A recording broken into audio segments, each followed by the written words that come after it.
10 guns, 1 army. A war fought across 2 oceans and 3 continents. Every American soldier who stormed a beach, held a jungle ridge, or crewed a tank in the Second World War carried a weapon built for one exact job. And together, these 10 guns formed the most complete small arms arsenal any military had ever fielded.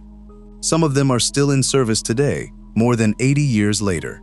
Here's every gun that armed the United States through World War II. What made this arsenal so effective wasn't any single miracle weapon. It was the way 10 completely different tools worked together as one system, each covering a job the others simply couldn't do. A rifleman advancing across an open field, a squad gunner suppressing an enemy position, a sniper waiting patiently for one perfect shot, and a tank crew defending against enemy infantry were all fighting entirely different battles. And American planners had, by the time the war reached its peak, built a specific answer for every single one of them. Let's go through all 10, starting with the weapon that armed more American soldiers than any other. M1 Garand standard issue to virtually every American infantryman across every theater of the war. The Garand was the rifle carried up the beaches on D-Day and through the jungle fighting on Guadalcanal alike. It became the first semi-automatic rifle to become standard issue for any major military, giving American soldiers a genuine firepower advantage over enemy troops still carrying bolt-action rifles that required manual cycling between every shot. Chambered in .32-06, gas-operated, it fed from an 8-round en-bloc clip that ejected automatically with a distinctive metallic ping once empty, a sound German soldiers reportedly learned to listen for, since it meant an American rifleman had just gone empty. Some Garand users reportedly learned to exploit this, deliberately dropping a spent clip to bait an enemy into exposing himself a moment too soon. Weighing around 9.5 pounds, with an effective range of roughly 500 yards, General George Patton reportedly called it the greatest battle implement ever devised, and more than 4 million were produced during the war, giving American infantry squads a meaningful rate of fire advantage in nearly every rifle versus rifle engagement they fought. M1 1911A1 pistol officers, tank crews, pilots, and support personnel who needed a compact sidearm rather than a full rifle carried the 1911A1 across every theater, from the deserts of North Africa to the cockpits of bombers over Europe. The Army had learned from earlier conflicts, including fighting in the Philippines decades earlier, that smaller caliber pistols often failed to stop a determined opponent at close range, and the heavier .45 ACP round solved that problem decisively. Designed by John Browning and originally adopted in 1911, this recoil-operated, 7-round pistol weighed around 2.4 pounds and needed almost no fundamental redesign across 3 decades of service, only refinements to the trigger, grip safety, and sights to become the improved A1 variant. Over 1.9 million were manufactured during the war years alone, built by everyone from Colt to typewriter companies, temporarily converted to wartime production, and it went on to remain the standard American sidearm for more than 70 years after its original adoption. Thompson submachine gun paratroopers, Rangers, and Marine Raiders favored the Thompson for close quarters fighting in Pacific jungles, European hedgerows, and house-to-house urban combat, exactly the kind of fighting where engagements happened in seconds at a few dozen meters, and a rifle's range advantage meant nothing. Chambered in .45 ACP, with a cyclic rate around 600 to 700 rounds per minute, it fed from 20 or 30-round box magazines or a 50-round drum and weighed close to 11 pounds. Originally designed in the years following the First World War, the Thompson had already earned a very different kind of fame during Prohibition, associated with gangsters, before finally finding its true purpose in American hands. Its heavy report and drum magazine making it one of the most visually recognizable weapons of the entire war. Its considerable weight and relatively high manufacturing cost eventually pushed the Army to develop cheaper alternatives as the war progressed. But among the paratroopers and Rangers who carried it, its reputation for reliability in mud, dust, and jungle humidity alike never really faded. If you're finding this one interesting, A quick subscribe genuinely helps this channel keep telling stories like it. Let's keep going, because several of these next weapons proved just as important to how American forces actually fought, even if they never became quite as culturally famous as the Garand or the Thompson. M1 carbine support troops, officers, radio operators, and paratroopers who needed something lighter than a full rifle, but stronger than a pistol, carried the M1 carbine, and it became especially popular among airborne units who valued its compact size during a jump.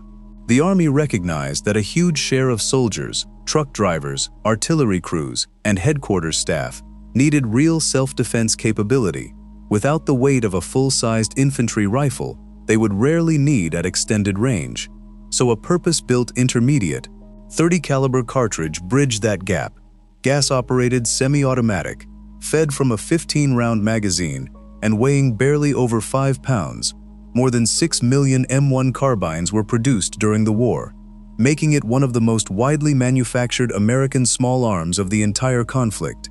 Its intermediate cartridge, considerably less powerful than a full rifle round, but far stronger than any pistol cartridge, was a genuinely novel concept for the era, one that would go on to influence the intermediate assault rifle cartridges adopted by militaries around the world in the decades that followed.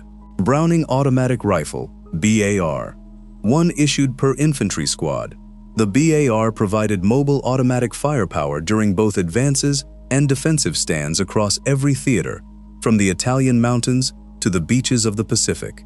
Squads needed sustained automatic fire without hauling a heavier tripod-mounted machine gun into every advance, and the BAR let a single soldier do the job that would otherwise have needed several riflemen firing together in coordination.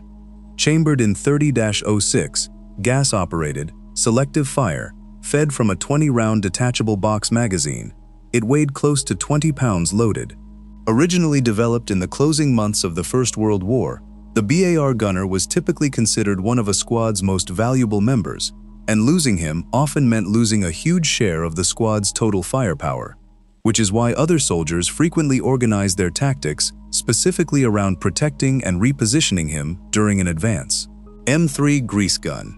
Issued increasingly in the war's later years, the M3 became a lighter-cost alternative to the Thompson, especially among tank crews and support units who needed a compact, close-range weapon that didn't take up much space. The Thompson was excellent, but expensive, and slow to manufacture at the volume the war ultimately demanded, so the M3 used cheap stamped sheet metal construction to deliver the same close-range 45 ACP firepower at a fraction of the cost and time. Blowback-operated, fed from a 30-round magazine, with a cyclic rate around 450 rounds per minute and a weight of roughly 8 pounds, it never achieved the Thompson's fame, but it proved considerably easier for American industry to mass-produce exactly when production demands were reaching their peak. M1919 Browning machine gun infantry support teams, tank coaxial mounts, and aircraft installations across every theater relied on the M1919, one of the most common automatic weapons any American soldier might encounter. Squads and larger units needed sustained, reliable automatic fire from a belt-fed system that could keep firing far longer than any magazine-fed weapon without reloading, exactly what was needed to hold a defensive line or cover an advance. Air-cooled, chambered in Ben 3206, with a cyclic rate around 400 to 600 rounds per minute and a weight of about 31 pounds for the gun alone, this Browning design found its way onto nearly every kind of platform the American military operated, from tripod-mounted infantry positions to tank turrets to aircraft wing mounts. M2 Browning .50 cal, mounted on vehicles, aircraft, ships, and fixed defensive positions, the M2 engaged targets well beyond what any rifle-caliber weapon could reach, found on nearly every major American vehicle and vessel of the war. American forces needed a heavy machine gun capable of disabling light vehicles, low-flying aircraft, and fortified positions, a role no rifle-caliber weapon could fill, no matter how many were fired at once. Chambered in N-18. 50 BMG, recoil-operated, belt-fed, with a cyclic rate around 450 to 600 rounds per minute and an effective range beyond 2,000 yards, The M2 remains in active U.S. military service today, over a century after John Browning first developed it, an almost unmatched record of continuous service for any firearm design in modern military history. Springfield M1903A4, dedicated sniper teams across every theater, carried the scoped M1 1903A4, engaging enemy officers, machine gun crews, and other high-value targets at extended range, often operating ahead of or alongside advancing infantry. The Garand semi-automatic action introduced slightly more shot-to-shot variability than a carefully tuned bolt-action rifle, and for precision work at distance, that small difference mattered enormously. Chambered in Con. 3006, bolt-action, fitted with a telescopic sight and a 5-round internal magazine. Weighing around 9.5 pounds, this rifle was built from a design already decades old by the time the war began, proving that raw rate of fire mattered less than mechanical precision for this specific role. M1A1 bazooka infantry squads facing enemy tanks and fortified positions in every theater, especially against German armor in Europe, carried the bazooka into battle. Ordinary infantry had no way to disable a tank without either dedicated anti-tank artillery or extremely risky improvised close-range tactics, and a shoulder-fired rocket launcher solved that gap directly, giving a single soldier real anti-armor capability for the first time. Firing a 2.36-inch shaped charge rocket with an effective range around 100 to 150 yards against armor and weighing about 13 pounds unloaded, its effectiveness against the heaviest late-war German tanks proved somewhat limited, but its basic shape charge principle remains recognizable in shoulder-fired anti-armor weapons used by militaries around the world today. Together, these 10 weapons weren't just a random collection of firearms. Each one filled a specific gap: precision rifle fire, close-quarters combat, sustained automatic support, heavy machine gun coverage, sniper precision, and anti-tank capability. And American industry produced every one of them in numbers that dwarfed what most opposing nations could match. German forces fielded some genuinely innovative individual weapons during the same period, some arguably more technically advanced on paper, but frequently struggled to produce them at a scale sufficient to fully equip their forces, leaving many German units fighting with a patchwork of older and newer weapon types simultaneously. The American approach, a smaller number of well-designed weapons built in overwhelming quantity, proved consistently more effective at actually arming the full scale of forces the war demanded. Producing this arsenal at the scale the war required meant mobilizing far more of American industry than just traditional gun makers. Typewriter companies, automobile plants, and even sewing machine manufacturers were converted, in whole or in part, to wartime small arms production, a level of industrial flexibility that few other nations involved in the conflict could genuinely match. Across these 10 weapons alone, American factories produced tens of millions of individual units over the course of the war, an output scale that meant nearly every soldier who needed a weapon had one, and had the right one for his specific job, a level of standardized equipment few other militaries of the era could claim.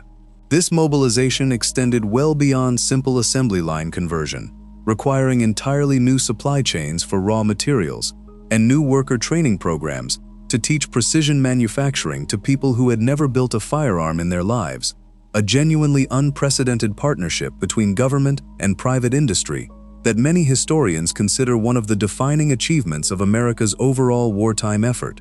It's worth noting just how differently these weapons were actually employed, depending on where in the world a soldier happened to be fighting.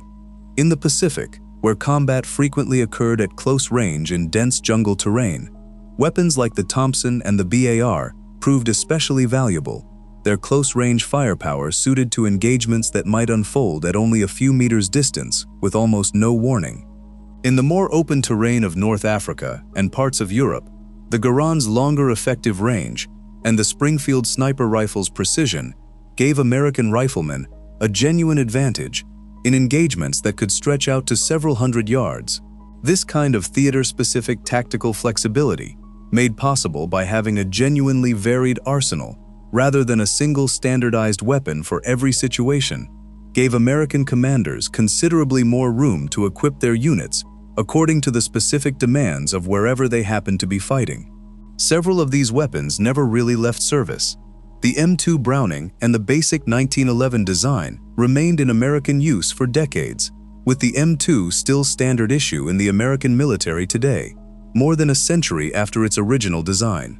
The Garand semi-automatic operating principle directly shaped its eventual successor, the M14, while the intermediate cartridge concept the M1 carbine pioneered anticipated the broader post-war shift toward intermediate caliber assault rifles that would go on to dominate infantry small arms design across nearly every major military in the world for the rest of the 20th century. Studying this arsenal as a complete system, rather than as 10 isolated weapons, reveals something genuinely important about how America approached the Second World War. It wasn't just about raw industrial output, though that mattered enormously. It was a deliberate, coordinated effort to give every soldier exactly the right tool for exactly the role he needed to fill, whether that meant advancing across an open field with a rifle, suppressing an enemy position with sustained automatic fire, waiting patiently for one perfect shot through a sniper scope, or standing his ground against an approaching tank with nothing but a rocket launcher on his shoulder. If you want more deep dives into the weapons that armed the wars that shaped the modern world, subscribe, and I'll see you in the next one.